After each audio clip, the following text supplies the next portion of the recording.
네, 안녕하세요, 여러분. 여기는 서비스 월드. 네, 이강사입니다. 반갑습니다. 본 기운이 만연하죠. 네, 이 본 기운 많이 받아서 여러분들 에너지 뿜뿜 하셨으면 좋겠습니다. 오늘은요, 퇴사 고민 날려버리는 직장 예절에 대해서 이야기를 할까 합니다. 여러분들, 퇴사 고민 해보신 적 있으세요? 강사님은요? 저요? 저는 없는 것 같아요. 저는 없는데 한 취업 포털 사이트에서 설문조사를 했어요. 퇴사 고민 해보신 적 있으세요? 라고 질문하자 오, 직장인의 91%가 네, 저 퇴사 고민 한 적이 있어요 라고 이야기를 했다고 합니다. 굉장히 많죠. 그렇다면 무엇이 여러분을 퇴사 고민하게 만들었습니까? 라고 질문을 해보니까 1위가 연봉 때문이다 라고 이 얘기를 했고요. 그 2순위로는 공통으로 이제 3개가 들어왔는데, 첫 번째가 상사, 특히 직장 상사 때문에, 그리고 조직 문화 때문에, 그리고 회사 분위기 때문에 퇴사를 고민하고 있다라고 답했다고 합니다. 즉 이건 무엇을 말하냐면요, 조직 내 존중 문화가 직장인의 퇴사 고민과 굉장히 밀접한 영향이 있다라고 이야기를 할 수 있겠죠. 무례함의 비용이라는 책에 나온 내용에 의하면은 직장인의 80%가 나는 직장에서 존중받지 못한다라고 대답을 했고요. 95%가 무례한 행동을 당했거나 혹은 목격했다라고 이야기를 합니다. 즉 직장 내에서 암암리에 무례한 행동이 퇴사 고민을 만들고 존중받지 못하는 내가 스트레스를 받는다, 이런 게 조금 만연해 있지 않나 생각을 합니다. 퇴사가 고민되면 그럼 나가면 되지. 나가! 근데 대부분 91%가 퇴사 고민을 하는데 실질적으로는 사직서를 내지 못하는, 즉 행동으로 이어지지 못하는 경우가 또 대부분이라는 설문조사도 있어요. 그 이유는 여러분 뭐 대부분일 거예요.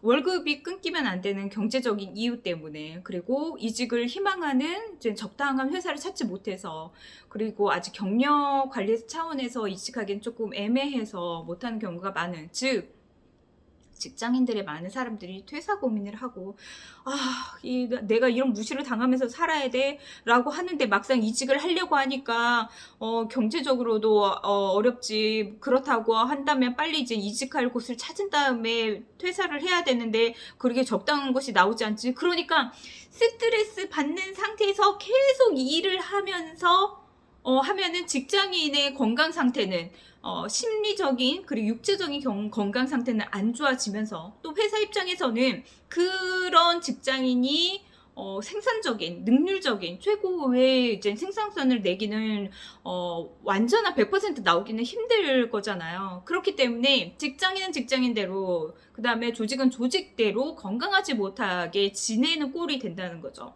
그래서 우리가 퇴사 고민도 막기 위해서, 그리고 건강하고 존중받는 조직 문화를 위해서는 직장 예절, 즉 무례하지 않는 정중한 직장 예절이 필요하다는 겁니다. 오늘 그 얘기를 할 거예요. 우리가 직장 생활을 할 때 언제 무례함을 많이 느끼는가, 그것을 조금 제거해서 무례함을 정중함으로 바꾸면 되겠죠. 직장인이 가장 무례함을 느끼는 경우는 제가 봤을 때는 만났을 때 인사를 안 했을 때 굉장히 기분 나쁘기도 하고 존중받지 못하는 느낌도 들고, 나도 쟤한테 인사 안 할래 이런 식으로 계속 이제 파급 효과가 나가는. 그리고 이제 인사를 하지 않는 조직 문화를 보면은 그 회사의 조직 분위기가 좋은 경우는 거의 없죠. 그렇기 때문에 인사를 잘 하지 않는 무례한 행동이 없어지면은 조금 더 건강한 조직 문화가 되지 않을까 생각을 하고요. 또 하나가 보고를 할 때, 그리고 보고를 받을 때, 요때 좀 무례한 언행들이 좀 나오지 않는가 이렇게 생각을 해서 그 두 가지에 대해서 말씀을 드리도록 하겠습니다. 첫 번째, 인사 예절입니다. 안녕하세요. 잘 지내셨죠? 환영의 의미, 웰컴의 의미가 있습니다. 누군가가 우리 회사에 방문을 했을 때 얼마나 감사해요. 우리 회사를 찾아준 거잖아요. 그러다면 안녕하세요. 어떻게 오셨어요? 라고 환영의 의미로 인사하는 거. 그게 아니더라도 우리가 직접적으로 초대를 한 사람이에요. 그렇다면은 초대를 했는데 더 환영을 해줘야죠. 안녕하세요. 기다리고 있었어요. 네, 어서 오세요. 뭐 차 막히진 않으셨어요? 안녕하세요. 오랜만이에요. 라고 이제는 환영의 그런 인사를 나눠야 되겠죠. 자, 그리고 인사는요, 존경과 존중의 의미입니다. 안녕하세요. 방문해 주셔서 감사합니다. 찾아주셔서 감사합니다. 예, 이런 식으로 당신이 나를 찾아와서 너무나 감사합니다. 찾아주신 당신에 대해서 경의를 표합니다. 이런 의미의 인사가 있지요.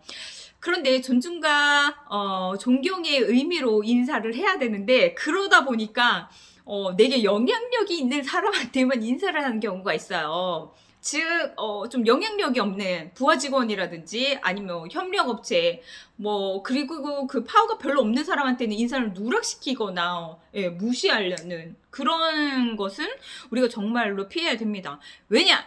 인사는요, 그 사람의 인격을 나타내는 것 중에 하나거든요. 안녕하세요. 처음 뵙겠습니다. 안녕하세요. 식사하셨어요? 안녕하세요. 비 오는데 이동하기 어렵지 않으셨어요? 비 오는데 청소하기 힘드시죠? 이렇게 우리가 서로에 대해서 교양과 인격을 갖추면서 인사하는 거 정말 필요하죠. 자, 그리고요. 인사는요. 응원과 격려의 메시지도 줍니다. 안녕하세요. 요즘도 많이 바쁘시죠? 이거는 무슨 의미예요? 요즘도 역할을 다 하고 계시죠? 예. 이런 의미를 전달해 줄 수 있는 게 바로 인사이기 때문에 여러분들 많이 인사를 해 주셨으면 좋겠습니다. 전화에서도 마찬가지입니다. 전화를 할 때 보통 우리가 그 전화를 받잖아요. 그때 인사 한 말을 해야 되잖아요. 그런데 대부분 사람들이 안전제일 어디 사업장 나 친절입니다 라고 하는데 이게 바로 인사말이라고 생각하시는 분들이 많아요. 이건 인사말이 아니고 자기 소속을 이야기하는 거예요. 자, 그렇다면 어떻게 할까? 자, 전화를 받습니다. 따릉따르릉 감사합니다. 서비스 월드 이경미 차장입니다 라고 이제 제가 얘기를 했다면 상대방이 네, 안녕하세요. 저 어디 사업장의 누구누구입니다. 혹시 회계 담당자 통화 가능할까요? 저 이름은 홍길동인데요. 그러면은 전 어떻게 돼요? 네, 홍길동님, 안녕하세요. 이제 인사가 나오는 거예요. 첫 소속을 바뀌었고, 그리고 지금 인사를 하는 거예요. 상대방이 어떤 메시지를 던져주면은, 연말정산 때문에 전화하셔서요. 교육 문의 주셨어요. 안녕하세요. 반갑습니다. 제가 교육 담당자인데요. 안녕하세요. 저 본사 이경미 차장인데요. 제가 회계 담당자 연결을 해드릴게요. 그때 인사를 해야 하는 거죠. 네. 전화에서도 인사 빼놓지 않았으면 좋겠습니다. 요즘에 매스컴에 인사에 관련된 다양한 이슈들이 있더라고요. 제가 며칠 전에 재방송이었던 것 같은데 KBS 주위에 무엇이든 물어보살, 예, 거기에 인사를 받지 않으면 그러니까 대단한 대접은 아닌데 인사를 받지 못하면 화가 난다는 거예요. 대단하진 않아도 최소한의 인사를 해줘야 되는데 그것조차 안 하는 사람을 보면은 화가 나서 참을 수가 없다 이렇게 얘기를 하시더라고요. 자, 우리가 누군가를 보면은 인사를 그렇기 때문에 반드시 해야 돼요. 특히 우리나라 사람들은 인사에 대해서 되게 예민합니다. 근데 아쉬운 건 뭐냐면요. 인사를 못할 수도 있어요. 예.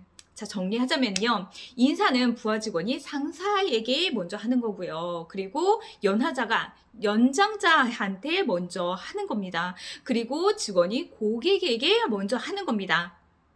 하지만 더 그 위에 있는 건 무엇이냐? 인사는 누가 먼저? 내가 먼저, 본 사람이 먼저 하는 거예요. 아파트 엘리베이터 타더라도 솔직히 저도 막 인사하기 좀 쭈뼛쭈뼛 할 때도 있어요. 그럴 때, 제가 먼저, 안녕하세요 라고 이야기하면은 상대방도 인사를 하거든요. 인사는 내가 먼저 하는 거라는, 생각을 가지고 내가 항상 인사를 받아야 되겠다 이런 것은 좀 없었으면 좋겠습니다. 어라? 인사를 안 해? 나한테 기분 나쁜 게 있었나? 나도 안 해. 다음날 나도 안 해야지. 이런 식으로 하는 것은 너무 속 좁아. 네, 속 좁아요.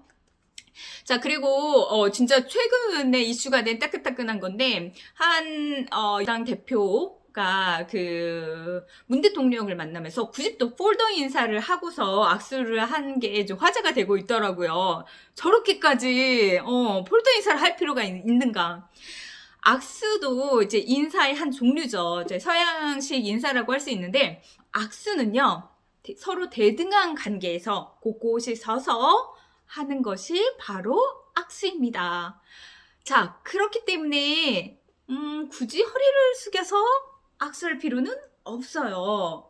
하지만 네, 우리가 국가 원수나 아니면 성직자, 교황 같은 그런 분들을 만나면은 90도 인사를 할 수 있습니다.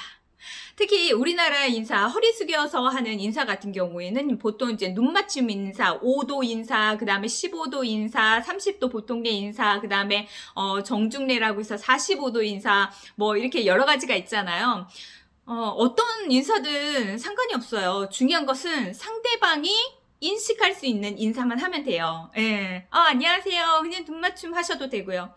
하지만은 우리가 VIP가 왔을 때는, 정말 중요한 사람이 왔을 때는, 대표님이 왔을 때는 그때만큼 자리에 일어나서 인사를 하는 것 중요하죠. 보통 우리는 90도 인사는 상대방이 오히려 불편하고 부담스러울 수 있기 때문에 90도 인사는 하지 마세요 라고 이야기를 하는데요. VIP, 중요한 사람, 너무나 감사할 때, 너무나 죄송할 때는 90도 인사를 할 수 있습니다. 퇴사 고민을 날려버리는 정중한 직장 예절 두 번째, 바로 보고 예절입니다. 보고를 할 때, 보고를 받을 때 제대로 된 뭔가 메시지가 안 나오고 제대로 된 메시지 전달이 안 되면은 그때 이제 무례하게 뭐 하는 거니? 왜 안 가지고 오니? 언제까지 할 거니? 이렇게 되는 거거든요. 특히 상사는요. 그 부하 직원이 한 것을 바탕으로 해서 빨리 의사결정을 내리고 빨리 이것을 처리를 해야 돼요. 그런데 그것이 진척이 되지 않으면은 스트레스를 받기 때문에 보고가 안 됐을 때 화가 나는 거거든요. 당연한 겁니다. 그렇기 때문에 우선은 보고를 받는 사람은요. 이거 언제까지 할 수 있어? 이런 내용이 담겨야 되고 이럴 때 쓸 건데 최소 우리가 이때 필요한데 그러면 그 사전에 너가 보고를 마쳐야 돼. 보고서가 될 수 있고요. 업무도 될 수 있고요. 언제까지 마칠 수 있어? 라고 해서 부하 직원한테 의견을 물어봅니다. 그렇게 하면은 그 부하 직원이 제가 지금 스케줄상 그리고 지금 업무 역량상 이때까지는 할 수 있을 겁니다 라고 답변을 하겠죠. 그러면은 그렇게 답변을 해주면은 이 부하 직원은 책임감이 있기 때문에 그 약속을 지키고자 할 거예요. 그 책임감을 부여시키기 위해서라도 우선은 상사가 보고를 하기 전에 이렇게 명확하게 업무 지시를 내리는 것이 좋습니다. 그리고 보고를 하는 사람은요. 반드시 내가 그 기한을 못 지킬 것 같으면 중간 보고를 반드시 하십시오. 어떤 거요? 중간 보고. 예, 아까 말씀드렸죠. 빨리 업무가 처리되어야 될 때 이게 중간 보고가 안 되면은 뭔가가 진행이 되고 있는지 안 되고 있는지 답답해요, 상사는. 그런데 부하 직원은 뭐 일하고 있는 거 봤으니까 하고 있는 걸로 생각을 하겠지 이렇게 생각하는데 절대 아닙니다. 제일 첫 번째, 현재 어느 정도까지 업무가 진행이 됐는지 이야기를 해주고 그 이유가 무엇인지, 즉 내가 역량이 부족해서인지, 그러면은 뭔가를 도와주세요. 어떤 협조를 구할지도 명확하게 상사에게 얘기를 해줘야 되고요. 내가 단지 시간이 부족한 거다 그러면은 시간을 조금 조절을 해주세요. 내일 12시까지는 가능할 것 같습니다. 괜찮으실까요? 라고 이제 여쭤봐야 되고요. 그리고 마지막으로 그렇다면 언제까지 최종 마무리가 가능할지 그것을 상사에게 이야기를 해 주셔야 된다는 겁니다. 회사 고민 날려버리는 정중한 직장 예절에 대해서 이야기를 해봤습니다. 마지막으로요. 직장 생활을 하다 보면은 진짜 무례한 이제 언행을 하시는 분들이 있어요. 이런 사람들은 어떻게 해야 되는지 짧게 좀 말씀드릴게요. 야, 바보냐? 이런 것도 안 하고?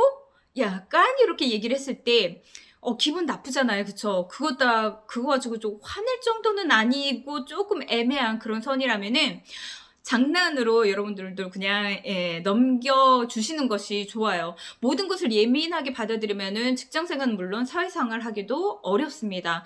그런 게 나 바본가 봐 좀 도와줘요. 이런 식으로 위트 있게 넘기시는 것도 방법이고요. 그런데 이게 너무나 나를 조금 무시를 하는 듯이 이야기를 하는 게 너무나 반복이 된다. 그러면은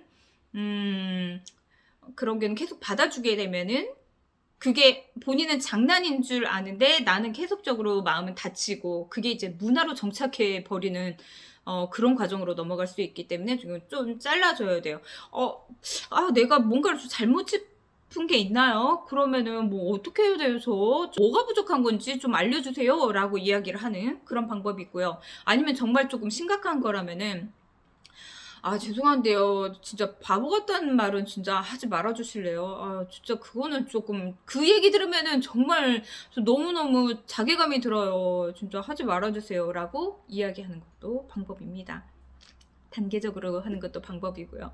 안 하는 게 제일 좋겠죠. 그럼 무례한 말, 무례한 언행 하지 맙시다. 퇴사 고민? 날려버리는 직장 예절에 대해서 이야기를 해봤습니다.